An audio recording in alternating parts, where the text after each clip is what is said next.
Well, hello there, friends of the European spirit. Today I'd like to address Goethe's hostility, outright hostility towards the imagination, the Einbildungskraft, towards the power of the imagination, which we find throughout his life and throughout his works. We find it in his letters, we find it in Wahlverwandtschaften, Elective Affinities, we find it, of course, in his magnum opus in Faust. Now, Goethe was extremely hostile to the imagination, primarily for the reason that the imagination adds something that isn't there. Now, Goethe also draws a distinction, by the way, between imagination and fantasy. Fantasy does have its place. He devotes, for example, a poem to fantasy, but fantasy must be accompanied by hope, by Elpis, for example, and by Sophia, by wisdom. Fantasia, Sophia, Elpis.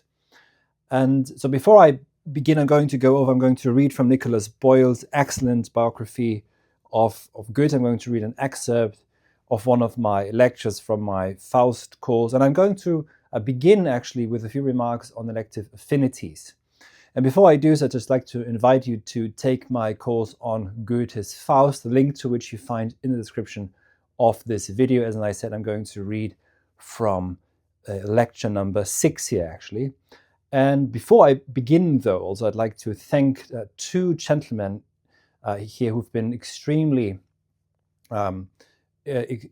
generous over the years. That's Marin and Harris. So thank you very much for your continued support here as participants in our Halcyon courses, but also with your contributions here on this channel. And so let me begin, not with Boyle, not with the lecture, but with the elective affinities, Wahlverwandtschaften.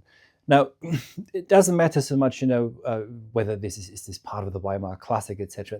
The Classic, none of this matters. This is something that literary students of literature can quarrel about forever.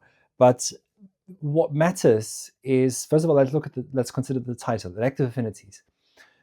The story, this is very compressed, simplified, is ultimately between reason and desire and their struggle, but also, importantly, the role of the imagination and how the imagination, together with desire, really takes on a rather dangerous path, embarks on a dangerous path, and actually leads to the ultimate, to the tragedy that to the tragic death of Ottilie, the young lover of Eduard. Eduard and Charlotte are married, Eduard and Charlotte, but Eduard fancies Ottilie, a young girl who he imagines to have sex with. And Goethe is almost too explicit in this passage, where he describes the power of the imagination as being relentlessly in search for trying to make real what should not be actual. So, and again, so we can see here almost a moral dimension to, but it is a moral dimension, let's say, of Goethe's hostility towards the imagination. Again, why? Because it adds something that isn't there, and then because it's the imagination, it's not just mere fantasy, it's not the fantasy of myth making, etc.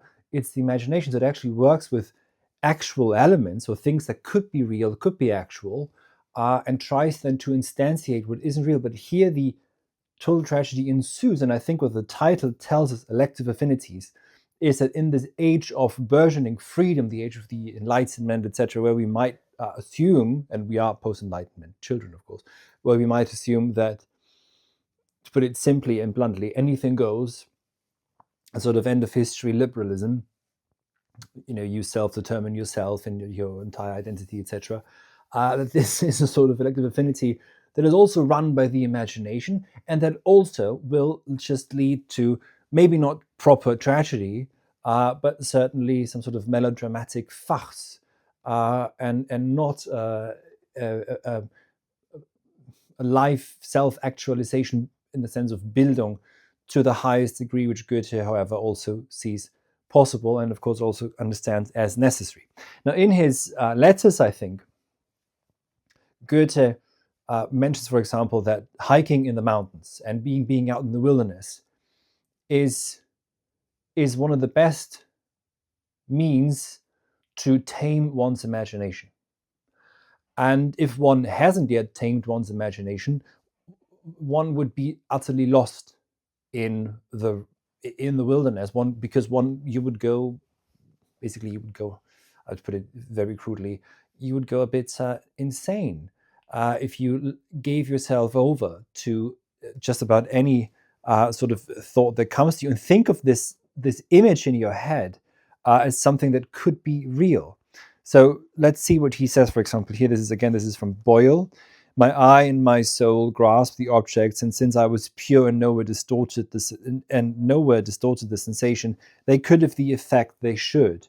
If you compare such a feeling with that when we laboriously struggle with trivialities and make every effort to pet and patch them with as much as possible of our own, and to feed and pleasure our spirit with its own creation, then at last you see what a wretched makeshift that is. So, being out in nature, being confronted with nature, with her works, and letting nature and her primordial phenomena, her phenomena, urphenomene, the original phenomena, speak for themselves, is what could be, in some sense, therapeutic. Don't misunderstand this term here, but could be, in some sense, cathartic, cleansing for the imagination. Because the imagination, again, wants to always produce a certain makeshift, wants to add something that isn't there, which again we should also, as I said before, distinguish from fantasy. Now, I'll just continue with Boyle. If you haven't heard of the book yet, this is Goethe, the Poet and the Age. I hope you can see the title. This is Volume 1, The Poetry of Desire by Nicholas Boyle at Cambridge. He was also the PhD supervisor of Stephen Holgate, who also taught a course at Halcyons. If you want to study Hegel with Holgate's guidance, just look up that course on our website. So I'm going to read actually quite a bit from Boyle now. It's a magnificent work. I'd highly recommend you get a physical copy of the 2 volumes thus far published. So Goethe stayed in Padua only 2 days, visiting church and university buildings, and perhaps more important, buying himself a copy of Palladio's 4 books of architecture. However, in the Ovetari chapel of the Eremitani church, strangely, he seems to have made no attempt to visit the neighboring Scrovegni chapel with its Giottos. He was privileged to see Mantegna's frescoes of the lives of St. James and St. Christopher. And he was astonished. And here's a quote from Goethe. The sharp, sure presence in these pictures is inexpressible. This presence, complete, true, not just apparent, mendaciously effect-seeking, speaking to the imagination. So not speaking to the imagination. That's what's important. Blunt, pure, light, exhaustive, conscientious, gentle, circumscribed, was the starting point for his successors. The presence of a, quote, great and true existence, and now here's what Boyle adds, rather than of something that appealed to the imagination to make up an essential that it lacked, was what had impressed Goethe in Palladio's buildings, and what had made him contrast them with the mendacious church art, in which the things actually depicted were nonsensical. So again, Goethe is looking for a post-Christian, by the way, retrieval of the ancient world in modernity. So it's not a LARP in terms of traditionalism. He's acutely aware that we are modern human beings, but to retrieve and reconnect with the ancient ways of being would go by way of being hostile to the imagination, keeping it at bay. But again, why is he hostile to the imagination? Just to quote from Boyle here, because it adds something, or it makes up actually an essential that is lacking. So an essential is something that's so. And when we say that we make up an essential, what this of course says is that there's certain an illusion, a simulacrum is generated at the core of Christian art in this case. And those are, for example, the coronation of Mary in heaven, or this was to him nonsensical, or banal was people having bread presented to them and had to be transformed to significance by. So it's the imagination, to quote again from Boyle, this had to be transformed into significance by an effort of the imagination. So not only, so the imagination has to step in here, and there's no presence of what's really going on. So we have to overly interpret these stories in order to draw out any sense from them. And instead, he sees in the classical architecture, in classical antiquity, a sheer and pure presence that doesn't require the imagination to step in and explain, interpret, make up something in fancy tale. And we find a section, by the way, in Goethe's Faust, part 1, you find this at verse line 3268. The German notion here that Goethe uses is Krimskrams der Imagination. So he actually uses the word Imagination, which some translators unfortunately don't translate. They don't translate Imagination as imagination, which would have been so easy, and they should have done it. Atkins, for example, doesn't do it. That's the, I think, Yale University Press translation. And this is in Forest and Cave. This is where Faust is finally, again, as we started this brief lecture, Faust finds his way to nature. He's confronted with nature, and this cleanses Faust from, as Mephistopheles points out, the Krimskrams of the imagination. Now, those of you who don't know German, of course, now want to know what Krimskrams means. It means something like the incomprehensible fancies of the imagination. So being confronted with nature, not just through books and studying and trying to find the natural laws, etc. No, but being confronted with actual nature, the trees that grow and the waterfalls, etc., the mountains, that is nature. It is alive by itself. It doesn't require the human being, it doesn't require human categories. And that heals, in a sense, that cleanses Faust from the bizarre, almost we could say, incomprehensible fences of the imagination.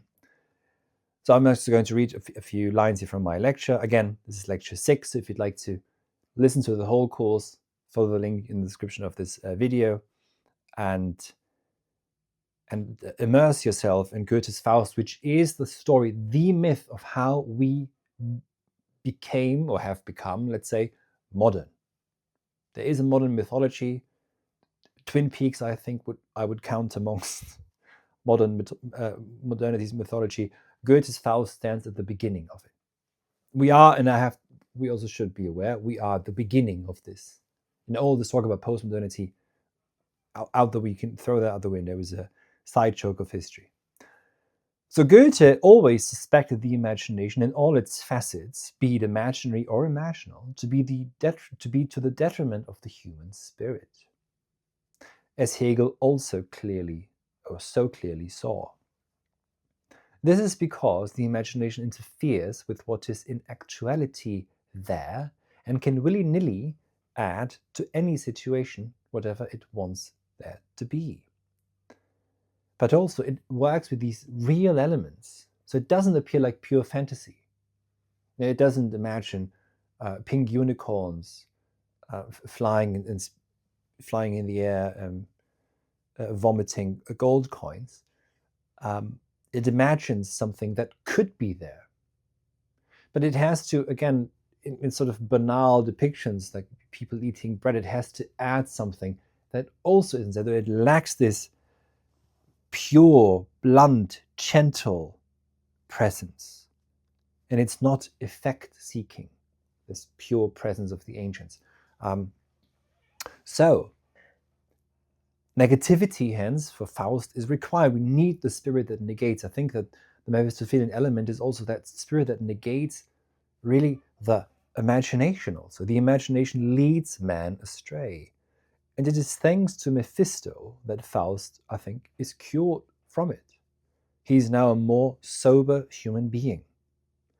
It was the fancies of the imagination that had prompted Faust to try and kill himself in order to be nearer to the forms. The old siren song from Socrates and Plato almost killed him. Thus Mephistopheles here says, and if it weren't for me, you'd have long since sauntered away from this terrestrial sphere.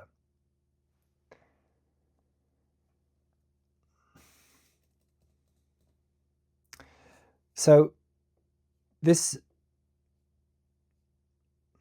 of course, we could also say that in some sense, of course, so there's a certain a death wish that Faust has of trying to move towards the forms. Of course, this sort of self-sacrifice also has another aspect to it, which is that there's a self-sacrifice here that is extremely Faustian. It's Odinic. The self-sacrifice is not a Christian self-sacrifice, not a sacrifice for the sake of sin or anything. No, this is a self-sacrifice for the sake of getting nearer to eternity. But the way in which Faust tried to attain this was not through the lower and the higher, but only through the higher. And this is the misguided Platonistic way that only tries to get to the forms and doesn't ultimately respect that there is no anabasis, no upward without katabasis, without downward movement as well. So Goethe's hostility to the imagination, once you have an eye for it, you'll find it in many of his writings. You could, of course, count The Sorrows of the Young Goethe amongst this as well. And if you read the Elective Affinities, you'll find that this, I think, is at the very core, actually, of the story of the book, is in fact his hostility towards the imagination, that it is reason and desire battling, yes, but battling ultimately for trying to, in some sense, steer the imagination. So being, in some sense, being able to control the imagination is the first step towards true, in a Goethean sense, enlightenment. So thank you very much for listening. I was looking at the book again. Goethe as painted by Tischbein outside Rome. And again, I highly recommend you getting this book. It's probably out of print, so you must probably try and find a used copy. This is a used copy as well, which I found at Scoop Books in London. Oxford Press. Get the 2 volumes before they are no longer available. And if you so desire, then I'd highly encourage you to take my course on Goethe's Faust, where we really immerse ourselves in this myth of how we are becoming, let's put it in a more pressing manner, who we are and who we are yet to become. Modernity is far from over, and there is still also in Faust something lurking that tries to move beyond yonder of the Christian elements still present in modernity, and truly take this seriously, what it would mean to be modern, but also to reconnect with that which has been with antiquity. So thank you very much for listening again, and share this video with anyone who might be interested in Goethe and similar and the matters here discussed. Follow the links in the description of this video, and buy a course at the Halcyon Academy. Thank you.